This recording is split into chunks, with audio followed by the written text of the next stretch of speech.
Abusia for na Sunday na Ay3ka KennedyAgyapong for the first time in a very long time sorry. No sorry say mo akwa piepie mu wo ho no ma ye de ja. Mo be kai ani videos circulate all over. And fan sem a se bi waka fa eye asore ho ne asofo ho a eni enyan ensem fata. Na eno mama ne kwan so on kasa no wa try say obe defend ne ho chale Sergio Ramos kran fa ne ho tell say aze oda jechire ne boat wa de pem wa no de apem wazi na me pese wutie ne KennedyAgyapong na wo kwa asore wo kan ye uwi anya botre ye wie ye mebo ni video ba ko membo ni nyina membo bebre no mebo ba ko pe na ye de atoto ne ne wo kan ye no ho ni ye hunu no kure etuem enti wo de hwe video and yet now, we get to know you as well as woman, madam, and the sign at the king assembly and the kindness. That's how we live. And I believe in God, I believe in the church, but I believe in those who preach the word. Those who preach the word. Now, what you KennedyAgyapong and Yema Miensa, you decay. Or say, I believe in God. And no dear no kure wom. Why you consistent de bia or so on would you say Nyankopon ewo honum. And no dear sabo some for cry did say Nyankopon ewo honum. And say no dear no big deal about it. Number 2, or say, oh no, he believes in the church. Na sa semana walk and no kure bi boom. And next video no be exposing. Number 3, or say I believe in omo abomo kan asempano. Or believing in true men of God. And also no yembuza say no kure bi boom. Next video na me ba bi ya kire odom. Ebe mo wa huntura wo twa. Into the next video no we are in just come. Ne nye yem baba sebunimu. You go to church? Don't you miss No, church? No, a waste of time. Don't you miss I believe worshiping in God. with others Please, and praising God? No. Waste of time. I believe in God. I don't want you to teach me who God is. Yes. Right, so and then mama you know na me pesa me no ka ho asem na. Ye di kan. What's first video na KennedyAgyapong say he believe in the church or the church you know. But what's your second video now? Also going to church a waste of time. Sa na mama you know when say me anyway no e boy bra e contract te ne ho. Fix say obi ani wa o believe in church a obeka say going to church a waste of time. Obi enu wo gidie e wa sorry mu a obe pass such unkind remarks on church. Never, it will never happen. And you see, lady now no interview in the she was surprised. And she was like, oh, kwa sorry ne your brethren abomas mu Nyankopon no say a waste of time. And I KennedyAgyapong say, I'm a waste of time. And you see, and then any position na opa and kanya dia wo ba be kwa sorry. Inti sasem na wo kai kujira sorry dem kai e entro. Ni etosu mienu. KennedyAgyapong first video no. Also no, he believes in true men of God. The true word of God no. Who believe in them. But what's your second video now? Or today about you and going to church a waste of time for him. Then you say you're sorry, you could yinyamia near tie a Nyankopon asem afiri osofo no ho. Or catch the girl and say, enya osofo no, enya wona wo be kire no ni Nyankopon. Sanya watie. Enya wona wo be ka Nyankopon asem a kire no because he already knows God. This priest opposes say, oh no, on fast off one he puts no premium on a software. Now, software nimuno, unim did that on their software and some more can indi. So, sir, two statements we know, and contradictory, or could you not sorry them when a chantro. Now, you see, say, or pay a sorry, so one pass sorry, so what do software, so on do software. That is not even the problem. That is not the issue. The actual issue, then they say, one no can send be a there is a case for him to defend. That is the actual issue. Say, okrama da won kan o hwe. Na wo do sa kwakọ kan. That is the actual problem. And then ukoyi KennedyAgyapong SMPP flag bearer. NDC for they have several videos. Video ba ko pe na magba they will put together to use against him to incite and yet the church against him be having a toll on MPP campaign. Communicators be brands and only defend this answer no way. And you see, we'll be more how I say, Ay3ka KennedyAgyapong was fighting against bad pastors and a soft bonnet, a soft woman free Nyankopon. Mibusa, da ben na Nyankopon yi KennedyAgyapong say no and determine obia on free or no Nyankopon ho. Nyankopon never chose you KennedyAgyapong to fight his battle for him. One alcofa assassin way a best in saying Ukuma and Edi Winya. And you see MPP as a party. Say also for be a free nyame, so free nyame. Or one sorry ma aye human votes, and we will go there to campaign. And we cannot afford to have somebody no what antagonizing. And yeah, a lot of churches our more members are we will need their votes. MPP party and your religious grouping.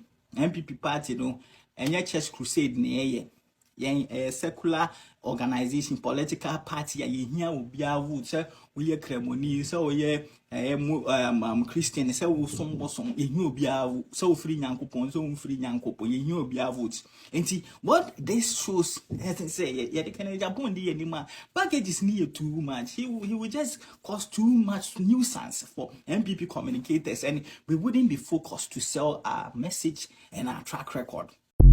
Timunya na mbu mano. And a party no coalition you lose ye. And this will be copacho. Now to ho. Now say adenti ne nipa no apacho. Dear. And now problem. Na dear Dr. Baumia so ye no. Aka bibi kire Ghana for say. We ye nipa o wa ho brase. We ye nipa wa je mfumso tum. Na oye nipa okorati ni mistakes. Because I born no one yin to more, won't mean correct to home. And to one you almost say I didn't know Dr. Baumia patch, no. And none of my who that would down soon if you have thrown in them. Dr. Duchum so one say, Sir Dr. Baumia Pacho, no Pachoa on poor no anicho. Dr. Duchum, Education Ministry. Adia we ye ma etia MPP. Ye can once man kada je boy. Only akwasi kwatin. And akwasi kwatin is spokesperson. Ama KennedyAgyapong. To a candy ope. Education service, education, Ministry of Education. Even school placement. Modi ye Goldman, modi ye Kokofu. And amote and am dinya mo tam. And the share party mabu for vise. Me party ba. Damda roka se obia open day amani ba party ba was some party open day school amani bako e wosuhum enya nkran nye kumase nye Cape Coast anya takrade nye tamale montimi amwa no ye lusu lashina na mo de ho so bo okobo Dr. Baumia muni mi nipa dodo a school placement nti ada so man kwoto abakra anamuto aba mututi MPP a anka bia monka se monti ase se Dr. Baumia ko pachew nipadodo me ameti hai senya party no na adidi me mogya mu a bia me nso nka me nto aba no bi school placement ni ntia ebisa me bra ye ansa na me nya school ama me ba no na nya easy you see enti yasramo se wosi wonyon fum so ntum no bi si obagine dia tumu a komanu tum na Ghana fo no a ye di kan PP fo no a delegation mko akoto aba no ehunu nipa num no de ahombrase ahunhum wonimu de wagine mfum so tumu na wotua na mo se obasesa afri ni mfum so a waye ho na eno ene bebo ama party na nya ba bi pagina na eno ene beboa ama Ghana nso enya ba bi pagina Dr. Baumia ka se one de oba obey way our constituency level at the aboa se de be ya constituency be nya mfaso nti ba ban mu appointment no ya constituency bia wa nya go be nya 10 slots ho amo na mo de ba ne no okwa obedwene mu a mo wachiri no ho tie no so ase ehwe ni yi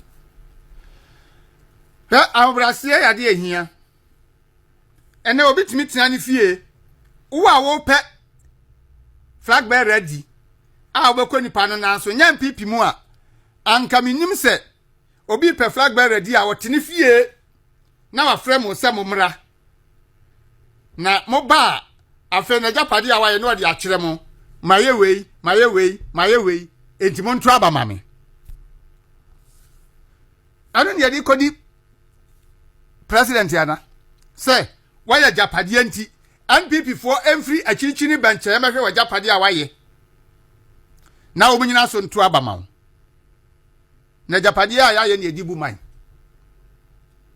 ye pe obi a owo adwena edibu man wo ideas fine wo de wanya sika wo de asisi wo dan the first wanya sika sisi adan aya ya Japadi ne nkyira se wo anasase ya ma odi party nanim enti se wo tu fie na wo frefre se yemra mehwa na ya gina so ni atu abama wo se asomesi ya Japadi enti me yentu abama no ukọ bible mu a se wo ya kristoni na wo kan bible a saade no eya homaso honhoma nyankopon kura chi so betina wo fie na wa frɛ obi se omra mehwe wa Japade na owi a watu aba ogina so atu abama wo eye ahomaso honhoma nyame kura chi. Second Kings King chapter 20 verses 12 to 19 wa wo fi afa bible na kan na se de me kan me bo a ubehu ohini Hezekia yare yi owo yare osufre nyame edin fie kakra kan ni fie ho owi eye ahemfo bi asoma se ye nkwasira ohene o ma ba wo ma di nkoma wie afa di aba ani se owi eye no ohene no edi nkrofo nanim momra na ncheche me Japade odomu rada we mu mo hunu ade amaye no do makogina ha mo hunu we amaye no do na akogina no ohunu we amaye wo kyerɛkyerɛ na Japade na kondie ni sika ni bibia wieye no ɛna odifo Azaya kɔ no se he ade no aye no ade a waye no eye musuo